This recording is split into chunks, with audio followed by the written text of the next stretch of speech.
Hello বন্ধুরা, আপনাদের Suman multi YouTube channel. তো বন্ধুরা, প্রতিনিয়ত আজ আপনাদের সামনে একটা ছোট্ট ভিডিও নিয়ে আসছি। তো আমি গতকাল একটা ডকুমেন্ট রিলেটেড নিয়ে একটা ভিডিও শ্যুট করেছিলাম, যদি ওটা আমার শুধুমাত্র নিজের মতামত প্রকাশ করেছিলাম।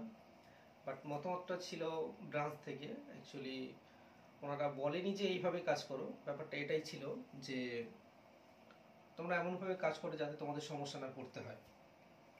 তো আমি সেটাকে কেমনভাবে করলে নিজের কাছে একটা সিকিউরভাবে থাকতে পারবো, আমি সেটা নিজের মতো করে একটা গুছিয়ে নিয়েছিলাম। তো যাই হোক বন্ধুরা, ভিডিওটা হয়তো অনেকে দেখেছেন। প্রত্যেকে যদি ভালো লাগে অবশ্যই করে সেই জিনিসটা ফলো করতে পারেন, এটা আপনাদের নিজেদের ব্যক্তিগত ব্যাপার। আমি শুধুমাত্র একটা মতামত প্রকাশ করলাম। আর ভিডিও শ্যুট করার অর্থ এটাই যে আমি যেন সবার সাথে সবসময় যেন একসাথে আমরা থাকতে পারি, এটাই। কারণ আমরা শুধুমাত্র এখানে WBGB CSP নিয়েই ভিডিওগুলো আপলোড করি, যা প্রত্যেকের কাছে পৌঁছে গেলে আমরা যেন শুধুমাত্র এই নিয়েই যেন চলতে পারি, বা একসাথে আমরা যেন একই চ্যানেলে থাকতে পারি। উদ্দেশ্য অ্যাকচুয়ালি এটাই। তো আমাকে একটা বন্ধু কমেন্ট করছে যে RD অ্যাকাউন্ট খুললে কমিশন কত পাবো। তো এই মুহূর্তে বলবো আমাদের RD অ্যাকাউন্ট ওপেনিং ছিল আগে, বাট এখন নেই। তো এর কমিশনের বিষয়টা এই মুহূর্তে আলোচনা না করাই ভালো। তো আমাদেরকে অ্যাকাউন্ট ওপেনিং করতে গেলে RD বা FD এরকম কিছু করতে গেলে সেগুলো কাস্টমার পরিষেবা, অ্যাকচুয়ালি আমরা এর থেকে হয়তো কিছু পাবো না, বাট এটাকে আমরা নিয়ে ব্রাঞ্চে গিয়ে আমাদেরকে ওপেনিং করাতে হবে। আর এরকম কোনো সিস্টেম আমার মনে হয় না নেই যে আমরা এখান থেকে, যেমন আমাদেরকে কোম্পানি থেকে অনেক সময় বলা হয় যে ম্যানুয়াল ফর্ম যেটা বলা হয় PMJG বা সোশ্যাল সিকিউরিটি অর্থাৎ বলি না কেন, এই ফর্মগুলো ব্রাঞ্চে গিয়ে রিসিভ করিয়ে নিলে বা কোম্পানির ঘরে পাঠালে তার একটা কমিশন আমাদেরকে দিয়ে দেয়, এরকম বলে অনেক সময় যখন আমাদের সিস্টেম থেকে অ্যাপ্লাই না হয়।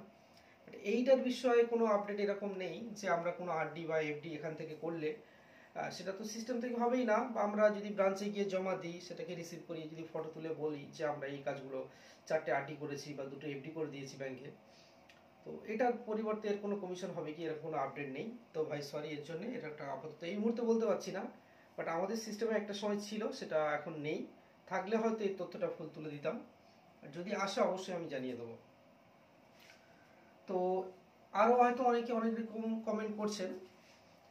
আর একটা ভাই হয়তো আমাকে, একটা নয় অনেকেই আমাকে প্রশ্ন করছেন, বা নতুন নতুন যারা ভাই আছেন, যে আমি নতুন CSP নেব, আমি কিভাবে নেব বা কেমনভাবে যোগাযোগ করব। আমি তাদের উদ্দেশ্যে একটা কথা বলবো যে নতুন CSP এই মুহূর্তে আমরা তো, আমি নিজে একজন CSP, আমি তো কোনো কোম্পানি প্রোভাইড করি, আমি তো কোনো CSP প্রোভাইড করি না। তো এই বিষয়ে হয়তো আমার কাছে তেমন কোনো আপডেট থাকে না। বাট সমস্ত ডিস্ট্রিক্ট থেকে সমস্ত জায়গার ছেলেদের সাথে আমাদের হয়তো কম বেশি একটু কন্ট্যাক্ট আছে। তো আমি বলবো নিয়ারেস্ট ব্রাঞ্চে একটু যোগাযোগ করলে সব থেকে ভালো হয়। হ্যাঁ, এবার যদি পরামর্শ নেওয়ার থাকে যে আমি কিভাবে পেতে পারি বা কেমন কিভাবে যোগাযোগ করতে পারি, তার জন্য আমার সাথে কথা বলতে পারেন, আপত্তি নেই, আমার কোনো সমস্যা নেই। আমি অবশ্যই ভালো সলিউশন দেওয়ার চেষ্টা করব যে কিভাবে আপনি কাজ করতে পারবেন, বা আপনি কিভাবে CSPটা পাওয়ার জন্য কিভাবে যোগাযোগ করবেন। তো যাই হোক বন্ধু, এই জিনিসটা নিয়ে অবশ্যই আপনারা কল করতে পারেন, আমার কোনো সমস্যা নেই। আপনারা হোয়াটসঅ্যাপ গ্রুপে জয়েন্ট হয়ে আমাকে পার্সোনালি মেসেজ করে একটু সময়ের সাথে সবসময় চেষ্টা করবেন 7টা বা 8টার পরে কল করার জন্য, কারণ আমরাও তো কাজের মধ্যে থাকি। আমি আগেই বলেছি আমি নিজে একজন CSP, আমারও একটা কাউন্টার অতিরিক্ত চাপ থাকে সারাদিন, আমিও নিজে কাজ নিয়ে ব্যস্ত থাকি। অনেকে হয়তো আমাকে ফোন করেন, ফোনে পায় না, আমি তার জন্য সরি, কারণ আমার নিজেরও একটা কাজের প্রেশার থাকে। তো সেই জন্য করে সবার উদ্দেশ্য বলবো প্রত্যেকে একটু টাইমে যদি কল করেন আমার তাতেও খুব ভালো হয়, বা হোয়াটসঅ্যাপ মেসেজ করবেন, আমি চেষ্টা করবো রিপ্লাই দেওয়ার জন্য। আর যেসব প্রবলেম একটা আসছে, একটা প্রিন্টার নিয়ে অনেকের কাছে একটা সমস্যা আসছে, তো প্রিন্টারটা আমি আবারও একটা ভিডিও শ্যুট করে দেব, যেটা যাতে আরও সহজ পদ্ধতিতে হয়, কি আর আমার চেষ্টা করবো যে সেইভাবে দেখানোর জন্য। এবার টেকনিক্যালি বিষয়, বিশেষ করে প্রিন্টারের বিষয়টা একটা কথা বলি। হয়তো আমি আমার মতো করে আমার প্রিন্টারে দেখিয়ে দিচ্ছি, তো আরেকজনের মেশিনে আলাদা কিছু সমস্যা হলে হতেই পারে। তো সেক্ষেত্রে হয়তো ভাবছে যে আমি এই ভিডিওটা দেখে ফলো করলাম, আমার কাজটা কেন হলো না। অবশ্যই বলবো এটা টেকনিক্যালি ব্যাপার, তো আলাদা আলাদা হতেই পারে, বাট সবার জন্য সিস্টেমটা একই হয় এমন কোনো ব্যাপার না।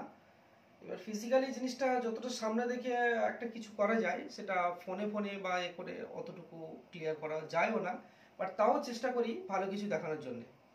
তো বন্ধুরা অবশ্যই ভালো থাকবেন, আজকের এইটুকু আপডেট দেওয়ার ছিল।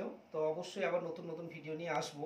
একটু প্রবলেমের মধ্যে আছি, কাউন্টারটাও কাজ চলছে, একটু সমস্যার মধ্যে আছি, তাই কাজ করতে পারছি না ঠিক মতো, ভিডিও শুটও করতে পারছি না। কাজের বাজারও তো ততটুকু খুব একটা ভালো নেই, কম বেশি অনেকের কাছেও, কারণ এই সময় আমরাও তো গ্রামের ছেলে, একটা চাষবাসের ব্যাপার থাকে। যাই হোক বন্ধুরা, আজকের এইটুকু আপডেট দেওয়ার ছিল। অবশ্যই সবাই ভালো থাকবেন।